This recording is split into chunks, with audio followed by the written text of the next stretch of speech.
Welcome to the Modular Clubhouse. My name is Jesper, and today we're going to be looking at the Befaco Rebel Technology Witch.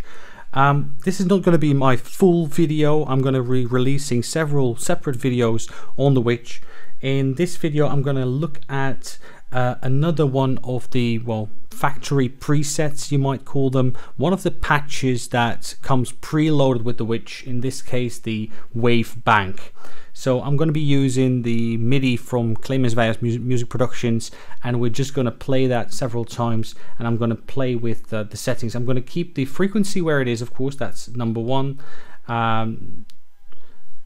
Port B, that is the morphing on the x-axis, and number C is the y-axis, and here we have the FX amount.